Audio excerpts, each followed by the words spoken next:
Hello, welcome to hopefully the final part and part 3 of my spooky story time. If you want to know what the full story is, go check out my other parts. I didn't think it was going to last 3 whole parts, but it did. But to recap a little bit, I had a dream that was very spooky and scary. Entity or a figure attacked me in my dream, and it left me feeling really spiritual for the next couple of days afterwards. So let's get into what I want to explain further. So like I said, I'm at the end of the dream. It's not, I guess it's approaching the end of the dream. And what is it?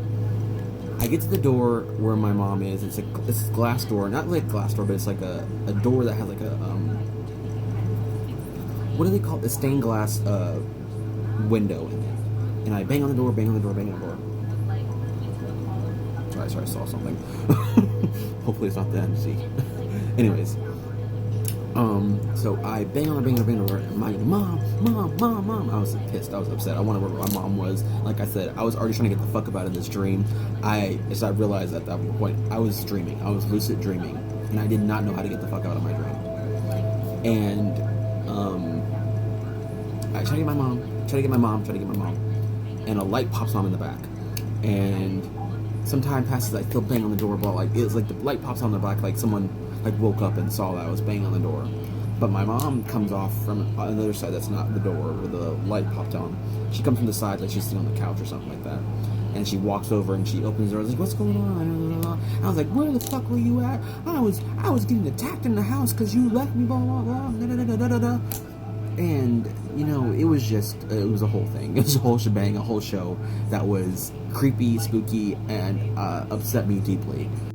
So we walk back to our house. We get up the porch, go in the house, and I was just like, you need to stay in the house. Don't leave me while I'm, whatever the fuck. You're like, oh, don't leave me like that again.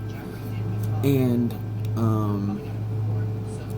I just decided to go in my room, but I was just like, I need to get the fuck out of my room, and I start praying to God. Lord, please help me. Give me a way out of this dream. I need to get the hell out of here. I cannot be here anymore. Please give me a sign. Please give me something. Give me a way out. And I start praying, and I just sat on my bed, and that's what I was doing. And immediately, like it was like the bell that was like, this is your door out. This is your window out. Or like this is the door that like is going to be your way out.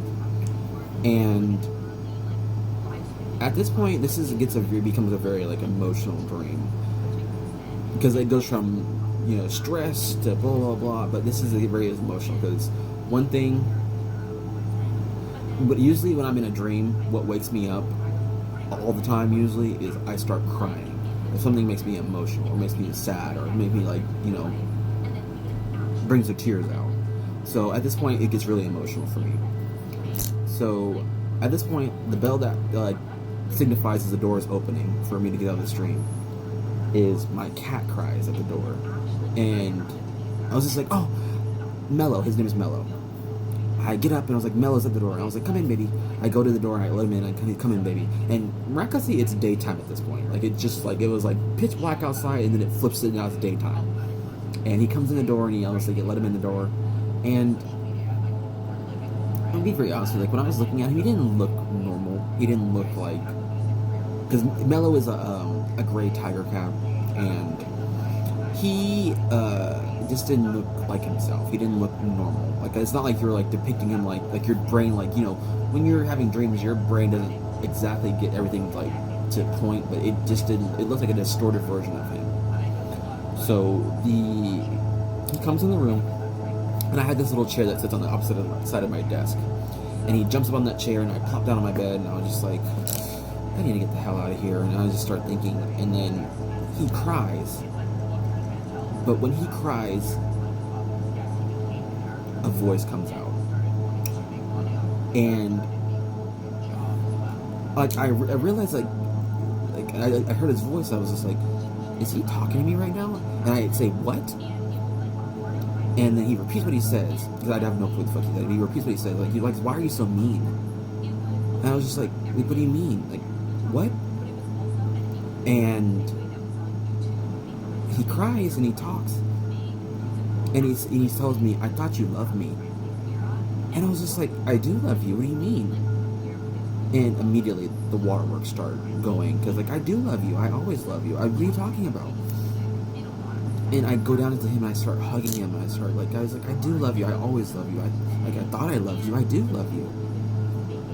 And it's just immediately, like, the waterworks start happening. And I can even feel, like, welling up. And I was just like, what does this mean? Like, what do you mean? Why am I so mean?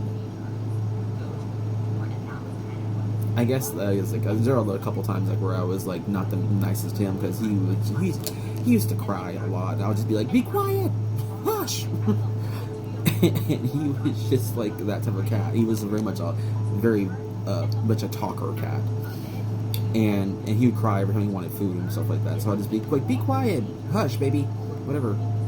And I guess that's what he was talking about or whatever. But still, like he was like, "Why are you so mean?" And that just brought me to tears, and it made me so upset. And that's what woke me up in the dream, is I started crying in real life. And I woke up from that dream, and it was just like, girl. But that also gave me the message that I don't think he's around anymore. And like in my dream, I said he looked distorted. He kind of looked a bit smushed, like flattened almost. Like, not like flat, but like he looked like flattened. But that told me like he wasn't around anymore. I don't know what. It's like he came to me in my heart and told me that he wasn't around. That he wasn't going to be around anymore. And it was just him showing up in my dream.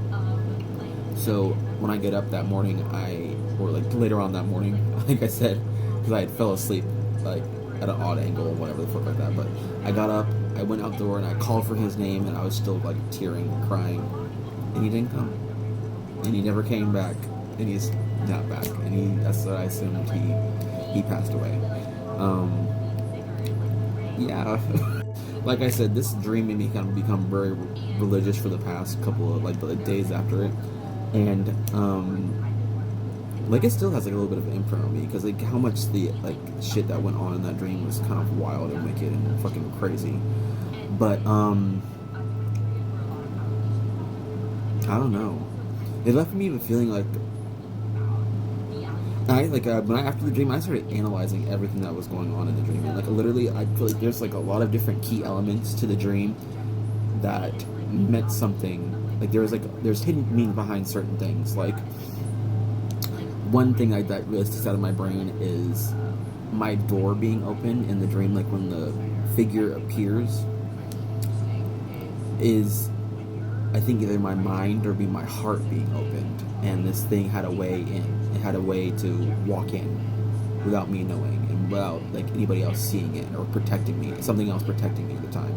So my door being wide open and this thing just looming in at me and wanting to hurt me meant that my mind and my heart was open. And especially at the end, like when my cat comes back to tell me that he's gone, he visited me in my heart to, wake me up. Then he got me out of there, which I appreciate, and I'm still sad about it, but still, he's like, he visited me in my heart to make sure that I got out of that scary place I was in. That makes me upset. Mellow, wherever you are, I really do miss you, and I'm appreciative of you. If that was your final message to me to get me out of the dream, and that was your way of getting me out of here, you're sending me a sign, I appreciate you so much, because I was terrified in that dream. But yeah, this is my spooky story. I'm tearing up.